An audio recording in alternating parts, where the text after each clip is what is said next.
e eu quero agora fazer a leitura do texto, no Evangelho de Marcos, capítulo 4, e verso 26, é um texto bastante conhecido, eu gostaria que você prestasse bastante atenção o que diz o texto.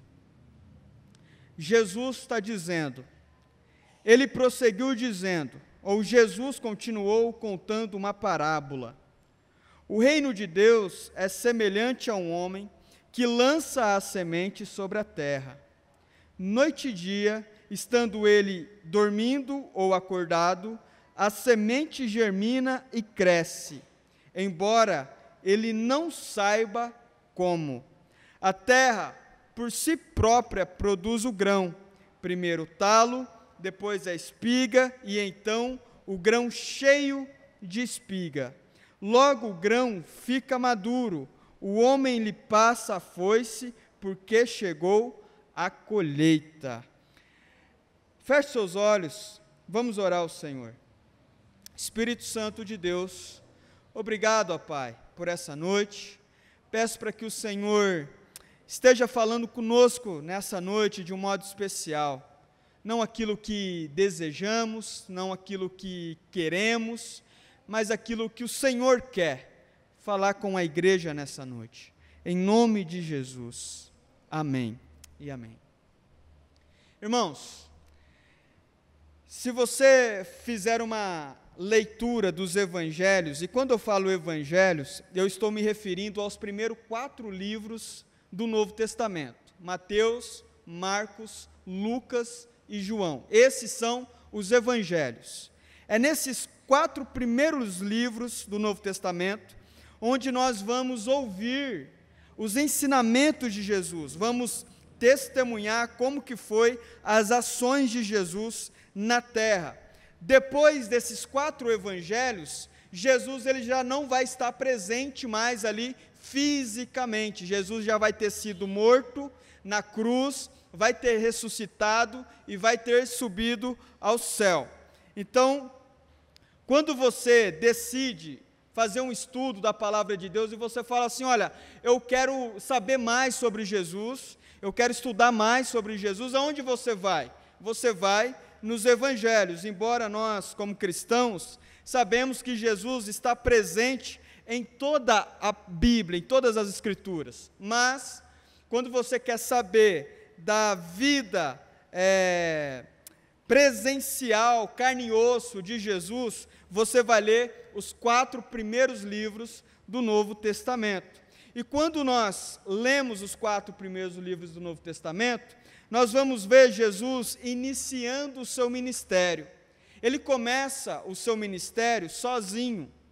Então, ele vai pregando, vai ensinando, ele devagarzinho ali, algumas pessoas vão se achegando a Jesus, vão se aproximando de Jesus, aprendendo com ele. No começo já, ele não escolhe 12 discípulos. Essa escolha, dos 12 apóstolos acontece depois, mais para frente, mas no começo Jesus inicia sozinho. Algumas pessoas vão ouvindo Jesus, e depois ali aproximadamente de 1 ano, 1 ano e meio, 2 anos, então algumas pessoas começam realmente a serem discípulos fiéis de Jesus, a seguir Jesus assim com muita dedicação. Então, um texto que mostra isso claramente é Marcos capítulo 10. Nós lemos Marcos capítulo 4, se você for aí para o capítulo 10 de Marcos, e o verso 28, fica bastante claro o nível de compromisso desses discípulos. Marcos capítulo 10 e verso 28. Então Pedro começou a dizer-lhe, nós deixamos tudo para seguir-te. Pedro está mostrando aqui o que alguns discípulos começaram a fazer. Alguns discípulos começaram a deixar tudo para seguir a Jesus.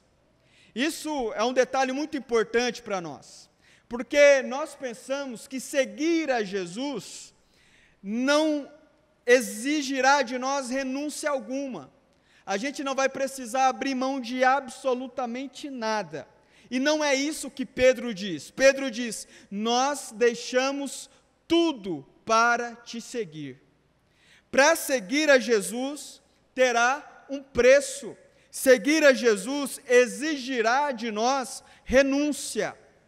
Nós precisaremos analisar se estamos dispostos a renunciar, a pagar o preço, a nos comprometermos com Jesus. Porque quando Jesus, ele faz ali alguns milagres, e isso é bom que você entenda, muita gente ia até Jesus. Se você começar a ler os 4 evangelhos, você vai ver que vinha uma multidão imensa, assim, atrás de Jesus, ou querendo ouvir Jesus, ouvir os ensinamentos de Jesus, querendo ver os milagres que ele fazia, e aquele monte de gente que estava ali curioso para ver Jesus em ação. Então, irmãos, imagina o seguinte: você escuta que existe um homem aí andando pela cidade, que ele faz milagre, que ele ressuscita mortos, que ele faz surdo ouvir, cego enxergar, e ainda por cima é muito inteligente, um intelectual de primeira linha. Ele tem uns ensinamentos que é fora do comum. Então, sabe-se que ele vai estar em um determinado dia, em algum lugar da cidade. Olha, Jesus vai estar lá, ele vai estar falando, ele vai estar ensinando, vamos todo mundo para lá, para ver o que Jesus irá fazer, o que Jesus irá realizar. Então, esse monte de pessoas que estão curiosas, que estão querendo realmente saber se Jesus é tudo isso, elas vão até lá, elas vão lá ver Jesus, ver o que Jesus tem a dizer, o que ele realmente faz, ou se é conversa fiada, se é fofoca. E acontece que muita gente ia até Jesus, muita gente curiosa, muita gente desesperada, muita gente querendo alimento, muita gente querendo ser curado, muita gente querendo que o relacionamento fosse restaurado, muita gente querendo que o filho problemático começasse a andar no caminho certo. Um monte de gente ia até Jesus esperando alguma coisa de Jesus. Mas muita gente mesmo, não queria assumir um compromisso com Jesus. Eles iam, ouviam, iam para casa e voltavam a viver novamente as suas vidas como se nunca nem tivessem conhecido Jesus. Então, isso começa a causar um certo desconforto nos discípulos. Porque os discípulos, quando eles ouvem Jesus, aquela inteligência monstruosa de Jesus, a sabedoria, o poder, a unção, a atmosfera que envolvia a presença de Jesus, os discípulos logo pensam o seguinte: gente, vamos seguir Jesus, porque eu tenho certeza que é questão de tempo para, olha, a gente revolucionar Jerusalém, revolucionar Israel. É questão de tempo. É questão de tempo para que a Palestina seja transformada. E acontece o seguinte: poucas pessoas, de fato, assumiam compromisso com Jesus. E os discípulos começaram a achar estranho isso, porque eles achavam que um monte de gente ia seguir, mas na hora do vamos ver, poucas pessoas se comprometiam. Poucas pessoas realmente queriam ser discípulos de Jesus. A maioria queria ser apenas um ouvinte. A maioria queria apenas ver, olhar de longe, analisar de longe, mas não queria ser discípulo de Jesus.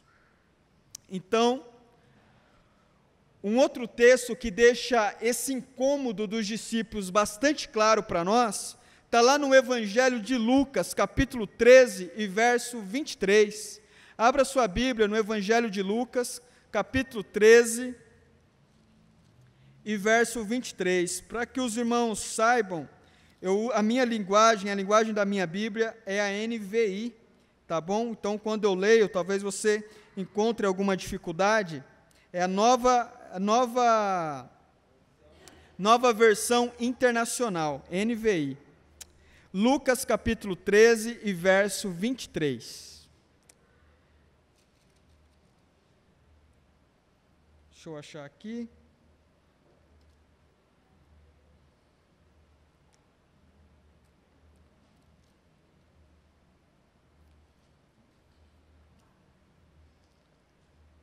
Olha só o que o texto diz. Alguém lhe perguntou: Senhor, serão poucos os salvos? Aqui tem um discípulo, alguém que estava ali caminhando com Jesus, e que estava esperando que Jesus ia bombar, que estava esperando que Jesus ia estourar a boca do balão.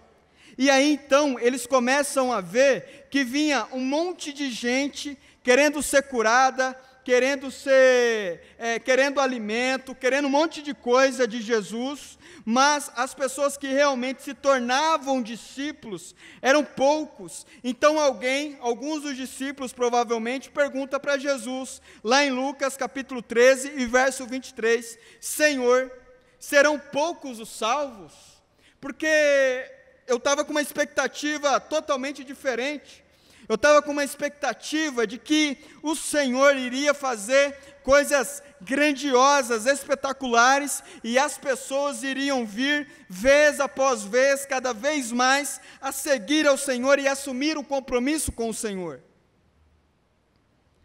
Então, eu fico pensando, como diz o John MacArthur, ele diz assim, olha, talvez alguns discípulos até pensaram em dizer assim para Jesus, Jesus, você não acha melhor mudar um pouco a sua linguagem, o seu jeito de pregar?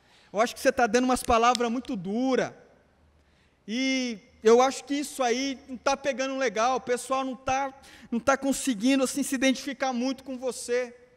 Assim como nós vemos, irmãos, muitos pastores tentando fazer de tudo, mudando o seu discurso, mudando o seu jeito, tirando a essência, a sua característica, aquilo que Deus deu para ele, para que ele possa então alcançar mais pessoas, como se fosse o pastor, o jeito do pastor, ou o jeito do cristão, o jeito do membro, que trouxesse as pessoas para Jesus. Então nós vemos as pessoas fazendo todo tipo de loucura, todo tipo de campanha, todo tipo de heresia, todo tipo de loucura para atrair o máximo de pessoas possíveis. Porque de fato existe uma expectativa, e quando essa expectativa não é correspondida, o que então é pensado pelas igrejas? Nós precisamos amaciar o discurso. Para que falar então de inferno? Para que então falar de santidade? Uai, falar de santidade? Para que então falar de adultério na igreja? Para que falar de fornicação? Para que falar de tantos assuntos ásperos que envolve na Bíblia, que a Bíblia trata? É melhor nós tratarmos de assuntos mais leves, de coisas mais tranquilas. Não precisamos falar de coisas mais duras. Irmãos, quantas pessoas no anseio de serem aceitas, cristãos no anseio de serem aceitos, mudam o seu discurso radicalmente, a ponto de desejarem atualizar a Bíblia, a ponto de desejarem dar uma arrumadinha na Bíblia, porque a Bíblia está muito dura. A Bíblia não combina mais com esse mundo moderno, ou melhor, esse mundo pós-moderno. É melhor nós atualizarmos ela, é melhor nós melhorarmos ela. A Bíblia ficou para trás, e talvez alguns dos discípulos pudessem dizer para Jesus, Jesus, eu acho melhor você arrumar um pouco esse discurso seu não casa mais com esse mundo que a gente vive. Você não vê? Um monte de gente não está assumindo compromisso com o Senhor, um monte de gente não está seguindo ao Senhor. Irmãos, o Evangelho, ele de fato confronta a sociedade. O Evangelho de fato confronta o pecador, confronta o ser humano. O Evangelho vai causar em nós um estranhamento. Porque o Evangelho fala das coisas espirituais e não das coisas terrenas. Por isso, então, eu quero ler com você, como eu li com você, melhor dizendo, o Evangelho de Marcos, capítulo 4, e verso 26 ao verso 29.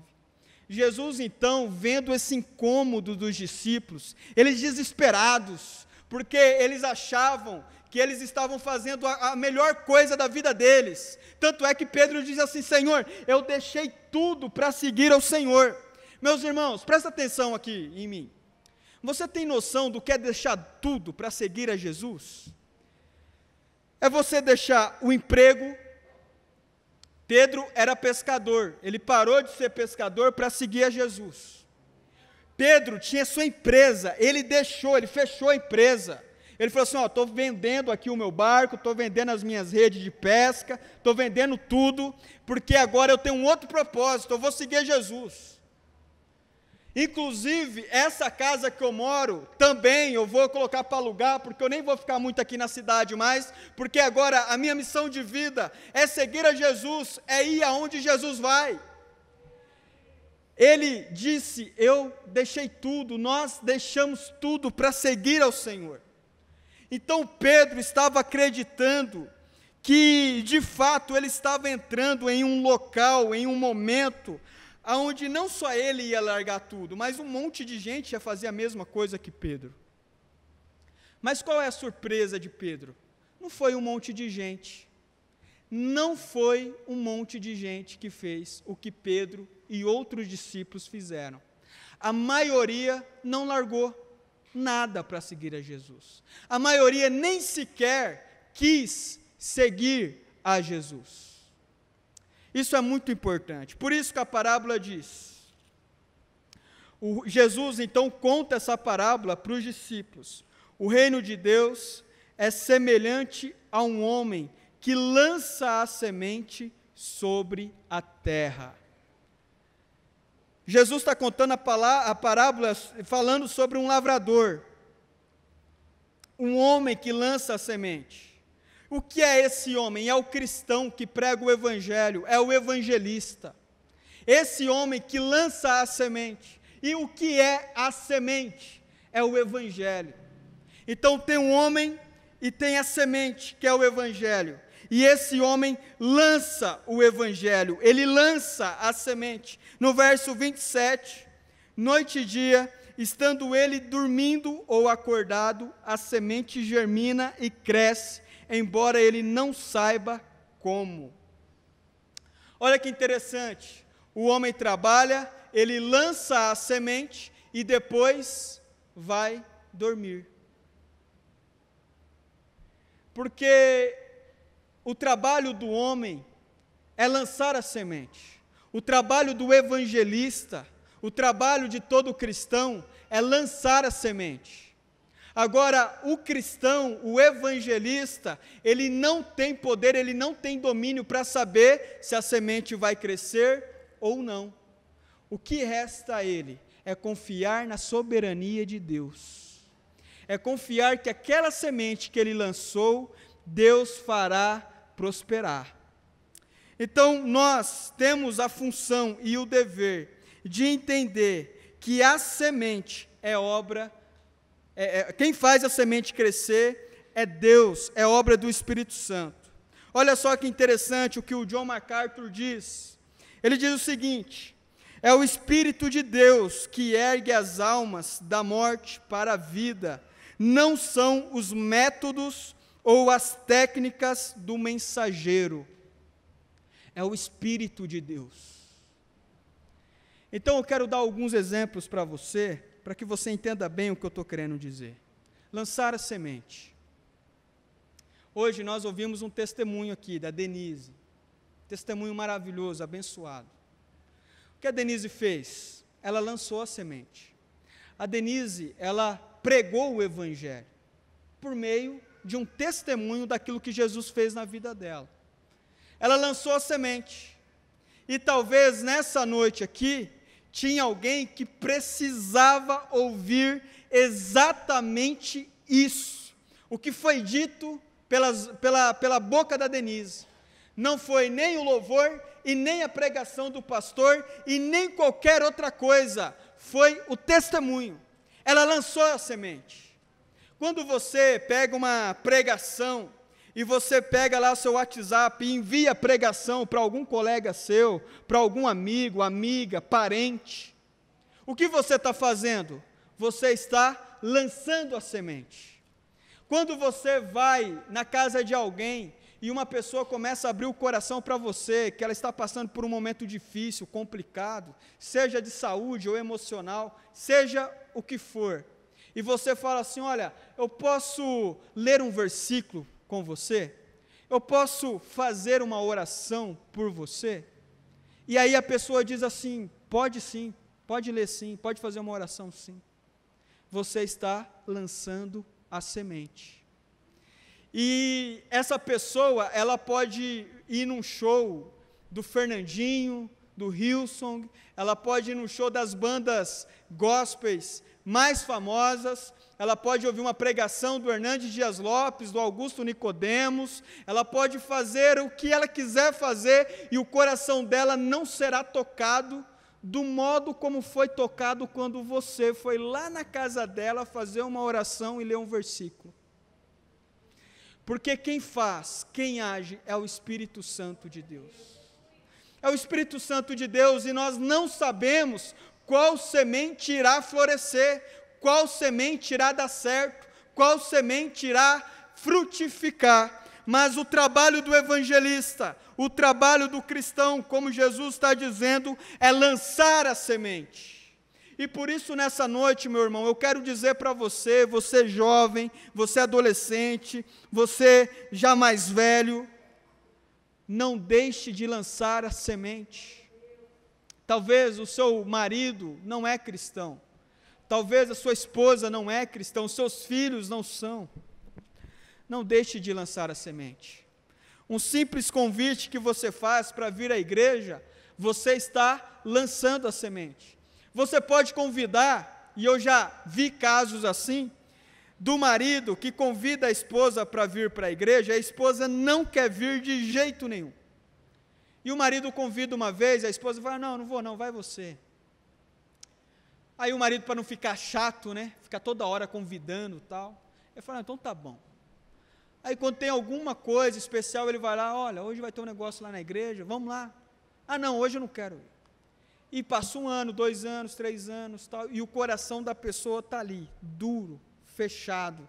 Ela não quer saber de Deus, ela não quer saber de Jesus, ela não quer saber de absolutamente nada relacionado ao cristianismo.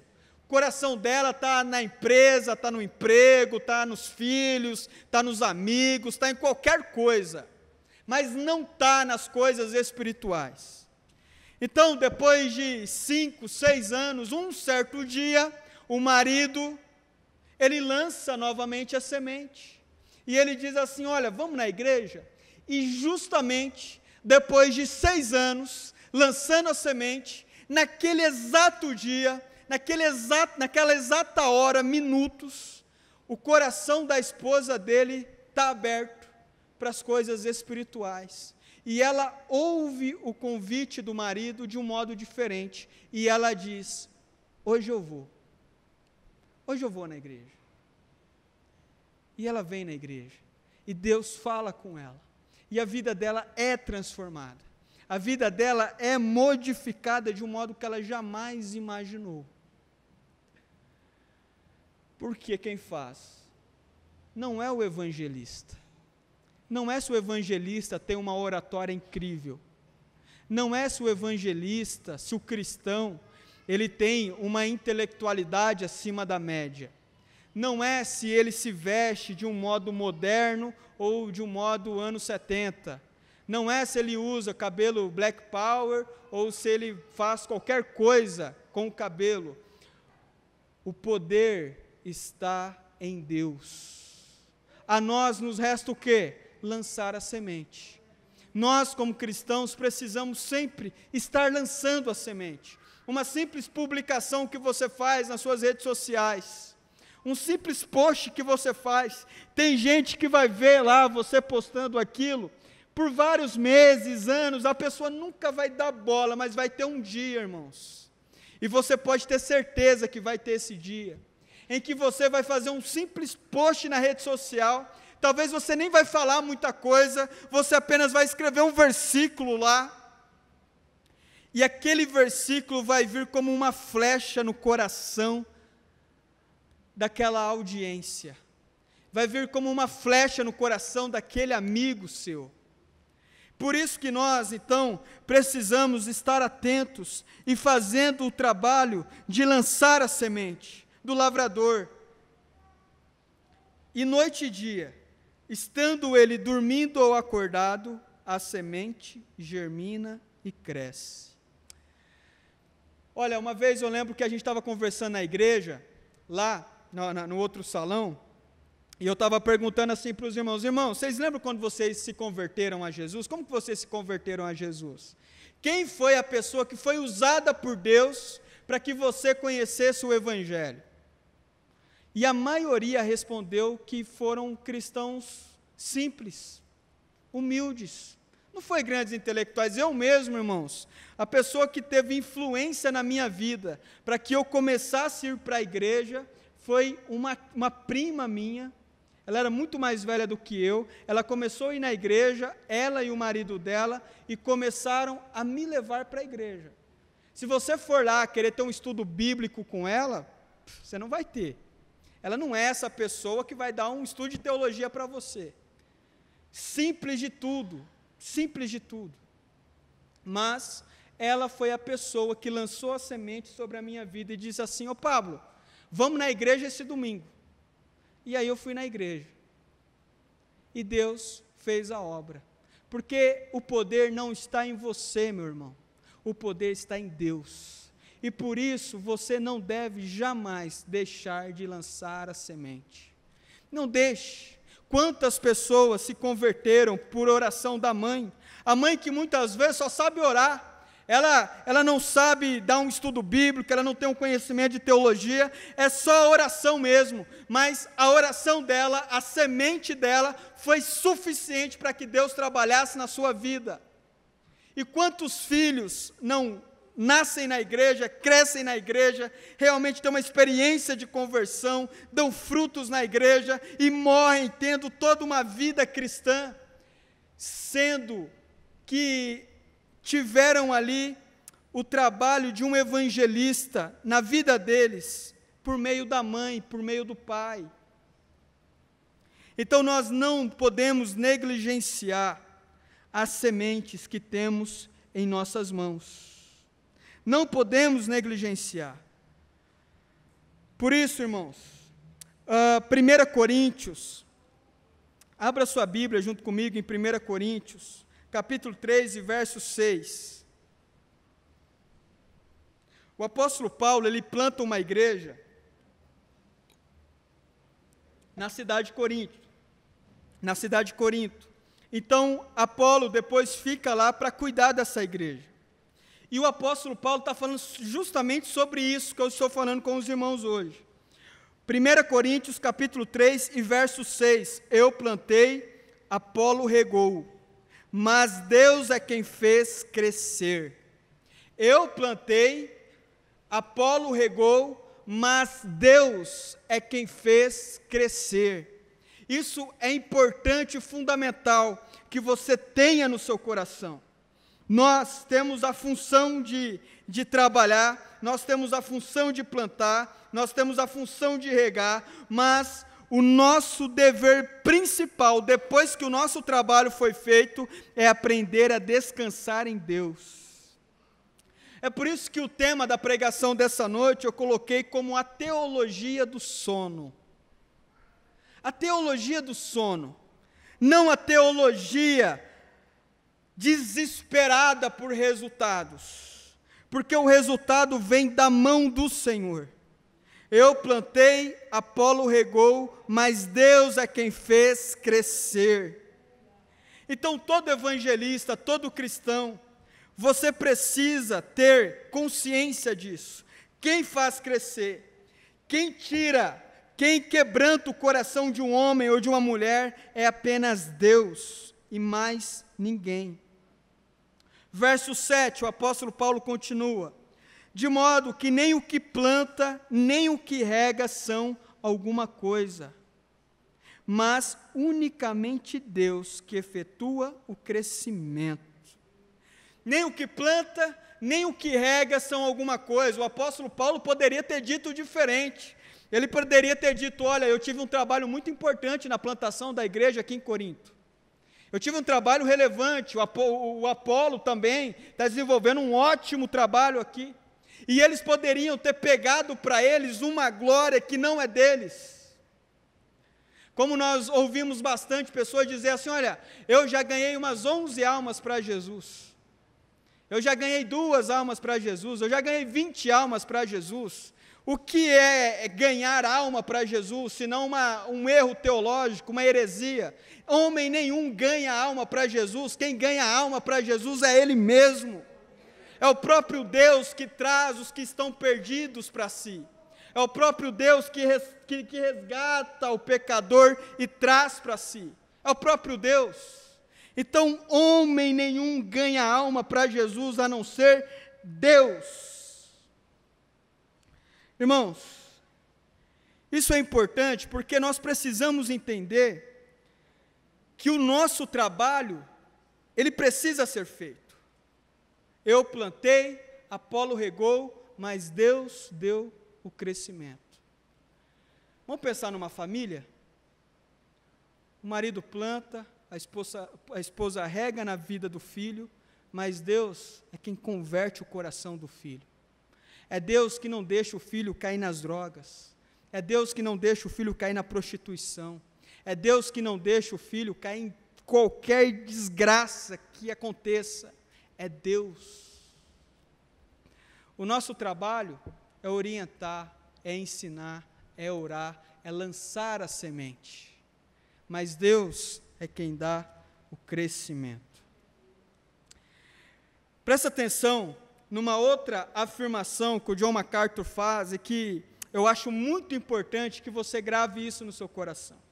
John MacArthur diz o seguinte: se você achar que a salvação de alguém depende de você, você jamais conseguirá dormir.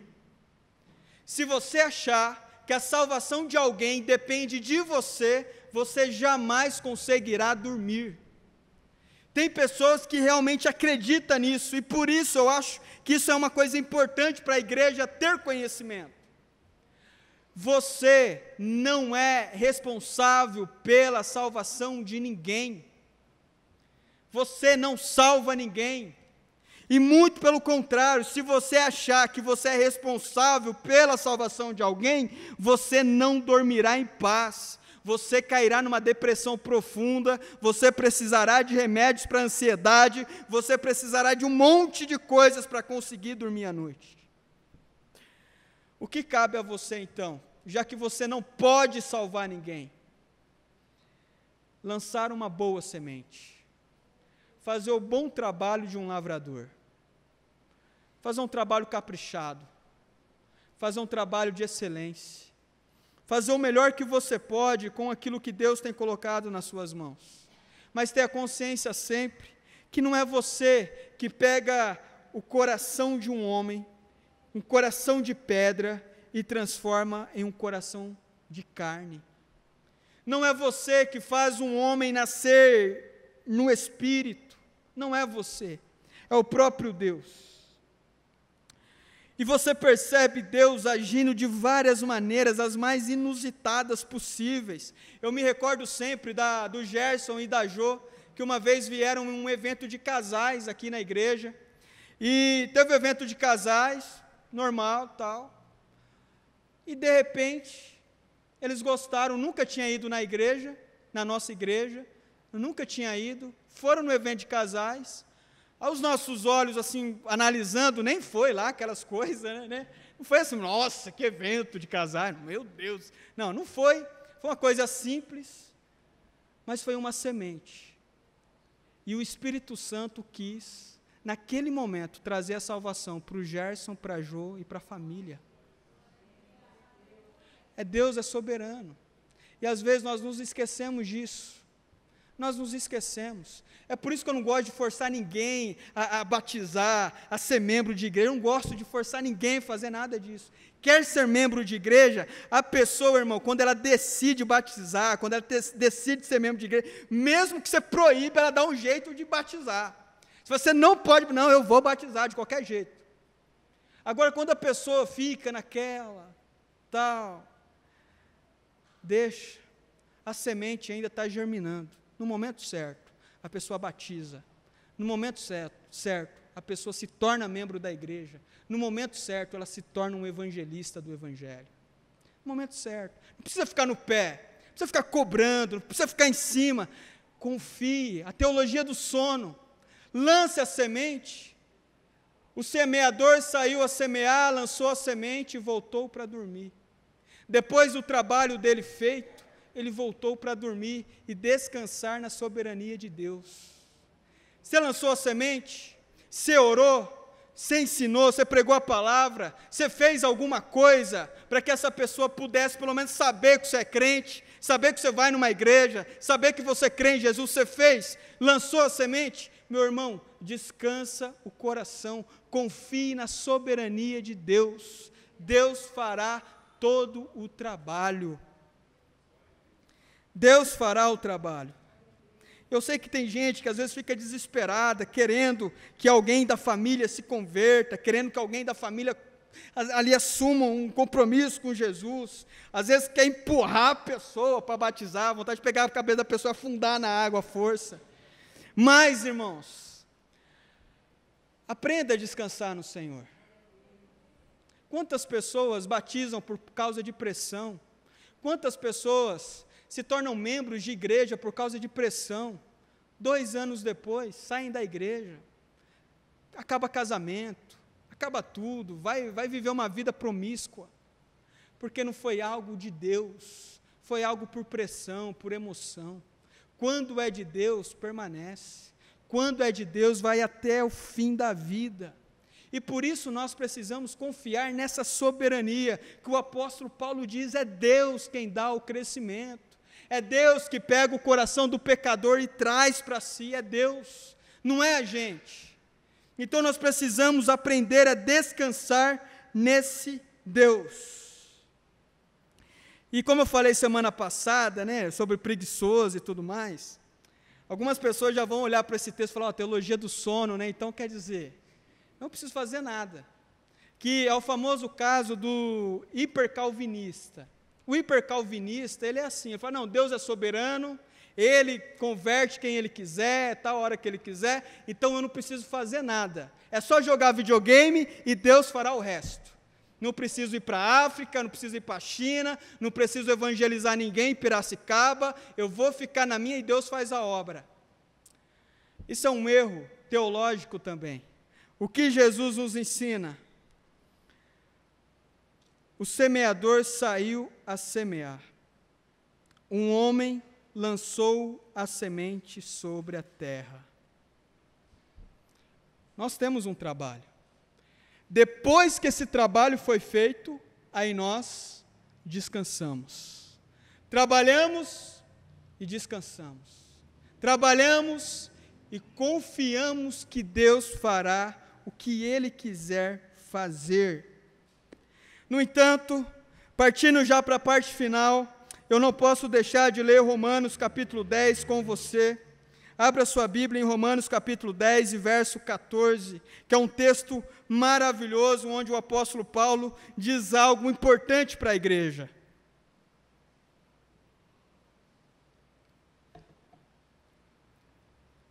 Olha só que interessante. Como, pois, invocarão aquele em quem não creram? E como crerão naquele de quem não ouviram falar? E como ouvirão se não houver quem pregue? E como pregarão se não forem enviados?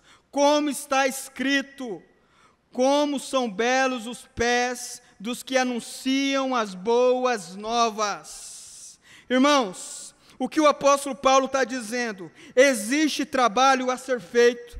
Tem pessoas que ainda não creram, eleitos de Deus que ainda não creram, porque ninguém pregou para essas pessoas, ninguém foi lá orar por essas pessoas, ninguém foi ensinar o evangelho para essas pessoas, e não terá outro modo dessa pessoa crer, a não ser por meio da pregação, da semente lançada, seja ela como for. Então o apóstolo Paulo diz o seguinte lá no final: como são belos os pés dos que anunciam as boas novas. O que é boa nova? Evangelho, boa notícia. Como são belos os pés daqueles que fazem questão de falar de Jesus, fazem questão de dizer em quem eles creem, fazem questão de orar, fazem questão de anunciar, fazem questão de clamar, de expandir o reino de Deus. Como são belos. Isso é importante para que a gente, irmãos, não caia no marasmo, no engano, na preguiça. Ao contrário, nós temos um dever, e o nosso dever qual é? Lançar a semente, pregar o evangelho. Na escola, na faculdade, no seu trabalho, com a sua família, que jeito que você vai fazer? Faça o jeito que você acha que você deve fazer, na sua simplicidade, do seu jeito. Às vezes é gaguejando mesmo, e Deus faz a obra. Às vezes é falando tudo errado, e Deus faz a obra, porque o poder não está no semeador, o poder está em Deus. Descanse em Deus. Eu tenho certeza que nessa noite, você ouvindo isso, talvez alguns nomes comecem a surgir na sua cabeça, falando assim: poxa, eu queria tanto que alguém, um amigo, uma amiga, um parente, conhecido, estivesse aqui na igreja junto comigo, que pudesse ser transformado por esse evangelho. Meu irmão, prega o evangelho. Não precisa fazer curso de teologia, não precisa fazer nada, a não ser se você for chamado mesmo para ensinar, para ser um pastor, para ser... Caso contrário, se você é um cristão piedoso, prega o evangelho do jeito que você acha que dá para pregar. Faça uma simples oração. Conte o seu testemunho. Deus te deu um emprego? Conte o seu testemunho. Deus te ajudou a passar no vestibular? Conte o seu testemunho. Deus te ajudou a passar de ano? Conte o seu testemunho. Às vezes são nas coisas simples, e você verá Deus pegar essa simples semente e fazer essa semente florescer de um modo absurdo, que é o que o texto diz aqui no final. Olha só, lá no texto que a gente leu, em Marcos capítulo 4, verso 26 ao 29. Verso 28. Depois que ele lança a semente, ele dorme e tal, descansa no Senhor. Aí o verso 28. A terra por si própria produz o grão. Primeiro o talo, depois a espiga e então o grão cheio na espiga. Logo que o grão fica maduro, o homem lhe passa a foice, porque chegou a colheita. Lança semente. Sem você saber, você acordado ou dormindo, trabalhando, estudando, a semente que você lançou vai estar lá, crescendo. E vai chegar o momento de colher essa semente. E vai chegar o momento em que essa semente que você lançou dará o resultado necessário. E é isso que Jesus está dizendo para os discípulos que achavam que poucas pessoas estavam interessadas em se tornar discípulos de Jesus. Ele diz: olha, não se preocupem, o nosso trabalho é lançar a semente, e as coisas vão crescer. Quando os discípulos ouviram isso, eu tenho certeza que alguns deles talvez olharam para Jesus e falaram: ah, Jesus, não sei não, hein? Sei não, o negócio está devagar, rapaz. Hoje, irmãos, olha o que se tornou o cristianismo. Olha o nome de Jesus, o nome mais conhecido da humanidade.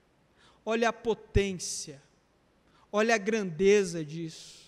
Quantos homens e mulheres, intelectuais, ignorantes, milionários, pessoas simples, de todas as cores, raças, tribos e nações, se renderam a Cristo Jesus.